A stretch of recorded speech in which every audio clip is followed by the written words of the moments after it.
Pues los logros de la paz, en primer lugar hay que decir que se alcanzó el objetivo fundamental, que fue la paz política. Y en ese sentido no hay que confundirse con relación a quienes plantean que hoy hay un número de muertos, por ejemplo, de asesinados y tal, similar a las cifras del enfrentamiento armado, y pareciera entonces como si la violencia política y la violencia común fueran la misma cosa.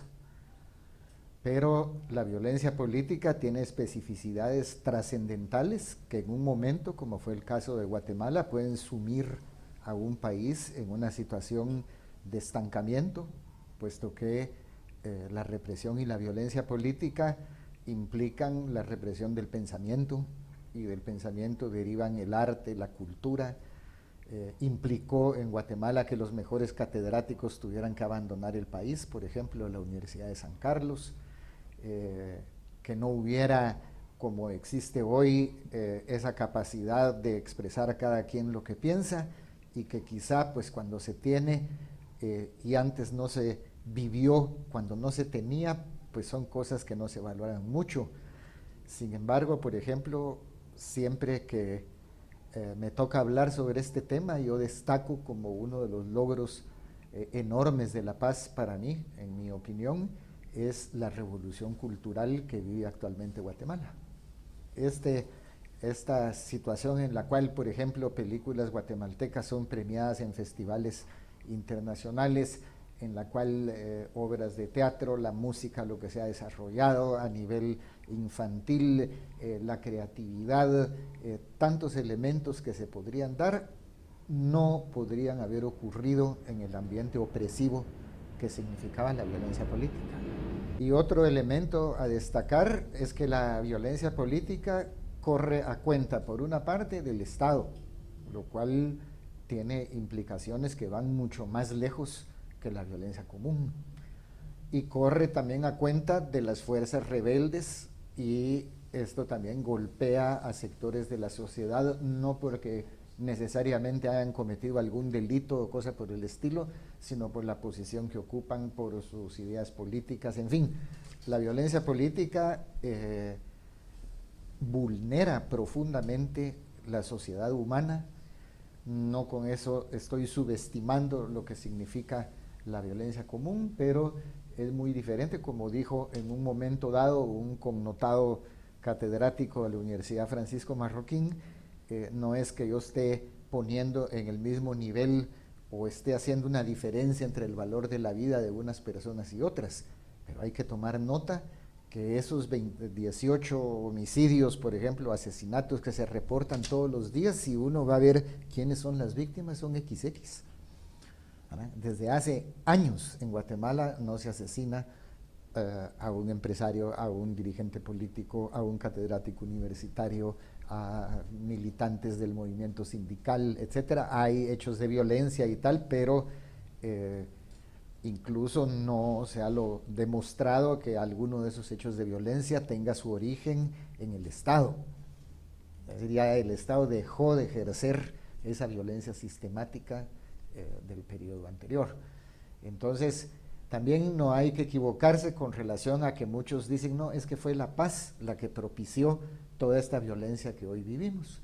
Y yo siempre pongo, entre otros que uno podría citar, el ejemplo de México. En México el nivel de violencia es mucho mayor que el de aquí.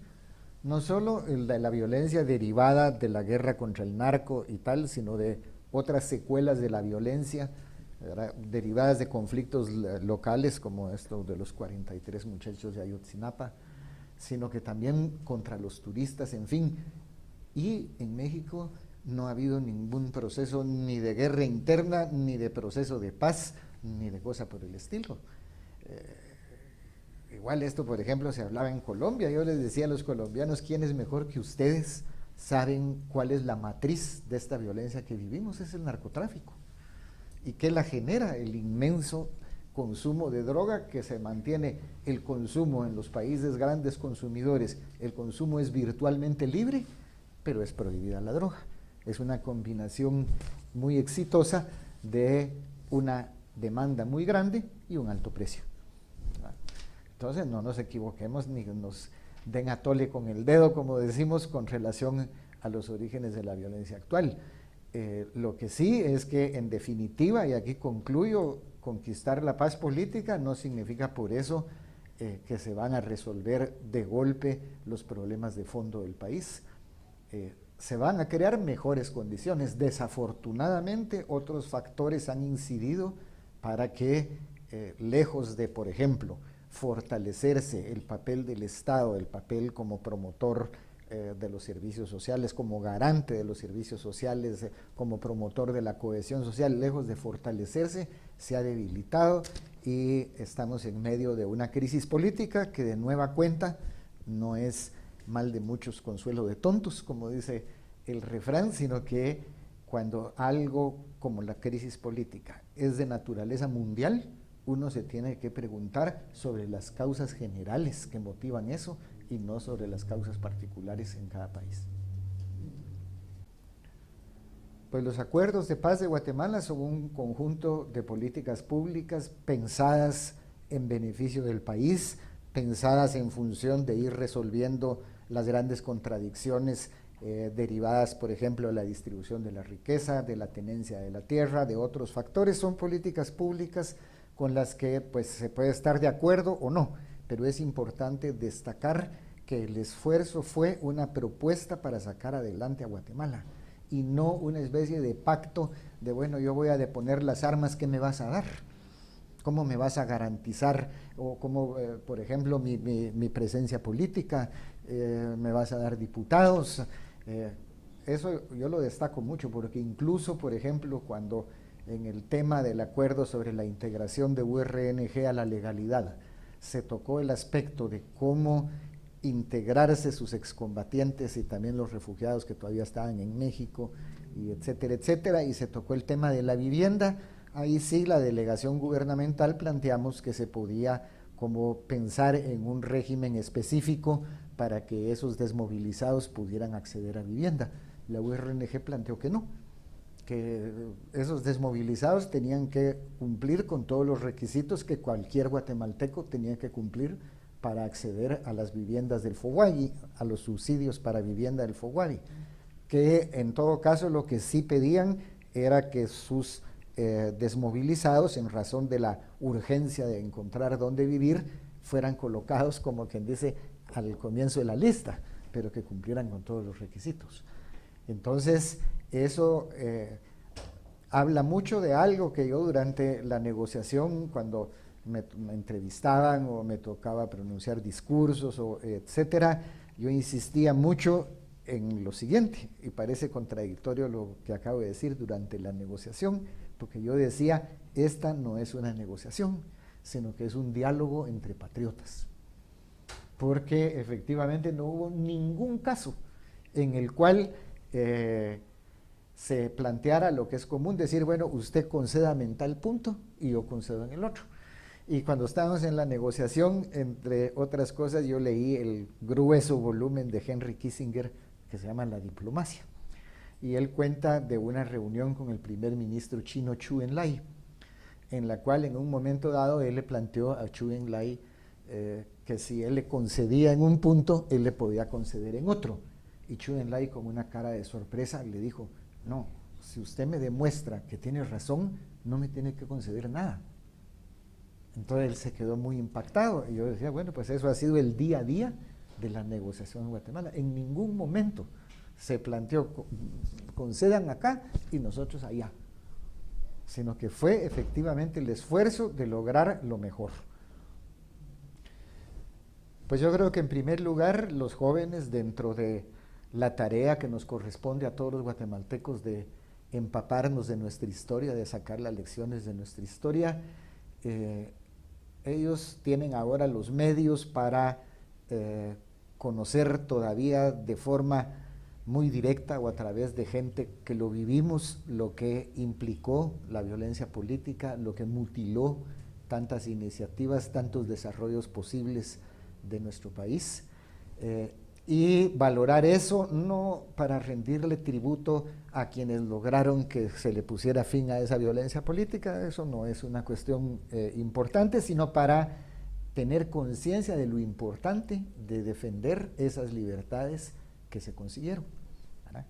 Libertades relativas, si se quiere, que no se han traducido en organización política concreta, pero que permiten que hoy en día se desarrollen sin ningún problema los más intensos debates, que proliferen, por ejemplo, algo que para mi generación era impensable, la cantidad de círculos de lectura que hoy existen. Para mi generación era impensable, no voy a decir el nombre de la librería porque es publicidad, pero que hubiera una librería como esa, que no digo el nombre, donde uno encuentra lo que quiera leer. Todo eso que hoy parece muy cotidiano, muy al alcance de la mano, etcétera, estuvo privado para los guatemaltecos. La violencia y el sectarismo político de décadas incluso distorsionó por completo nuestra historia y por consiguiente nos hizo, no nos permitió sacar las lecciones fundamentales, nos hizo descalificar a personajes de gran valía, porque siempre la historia fue escrita por el vencedor y siempre fue denostando al vencido, ¿verdad? Hasta ahora, por ejemplo, no solo en este nuevo clima, sino también con las obras de historiadores extranjeros, vamos conociendo realmente nuestra historia, por lo menos en el periodo donde se puede hablar de historia, ¿verdad? Y no crónica de la actualidad. Y entonces nos damos cuenta, los que hemos vivido esto, de lo que significó que hayamos ignorado durante tantos años hechos fundamentales de nuestra vida política, más que ignorado, que los hayamos conocido de una manera distorsionada, de una manera retorcida por el sectarismo. Entonces, yo creo que eso es fundamental de los jóvenes.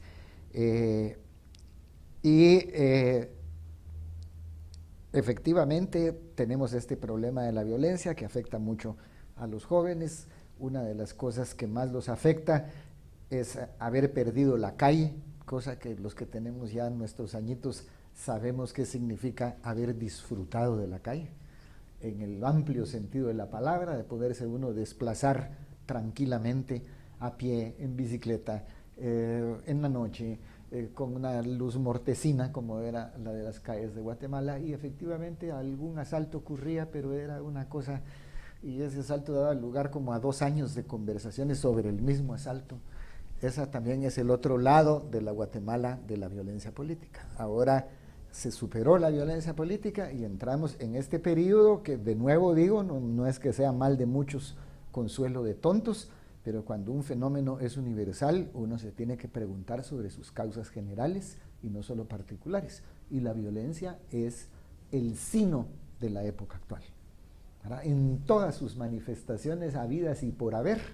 ¿verdad?, está marcada por la violencia. Entonces hay que indagar sobre esas razones. Los jóvenes tienen que aportar no solo a nuestra sociedad, hoy en un mundo globalizado, al mundo, tienen que aportar respuestas a esa problemática profunda que significa la generalización de la violencia, el irrespeto completo a la vida, en fin, este mundo tenebroso en donde efectivamente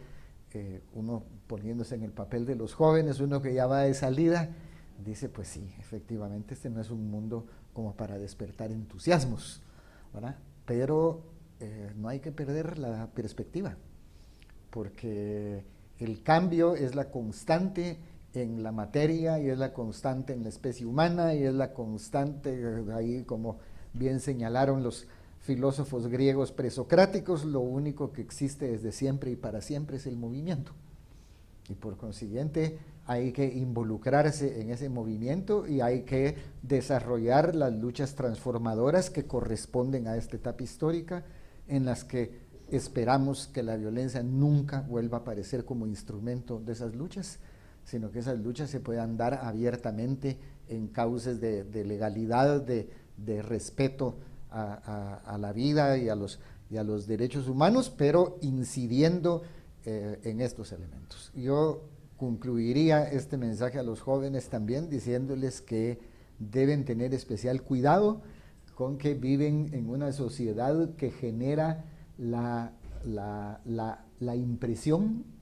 a través, por ejemplo, de los medios, que en tiempo real uno se entera de todo lo que está pasando en el mundo, y eso genera una sensación como que uno es protagonista. Pero esta época se caracteriza exactamente por lo contrario, que todo el mundo sabe lo que pasa en todas partes, pero nadie tiene ni arte ni parte, salvo los poderes que generan todo este desastre mundial. Muchísimas gracias.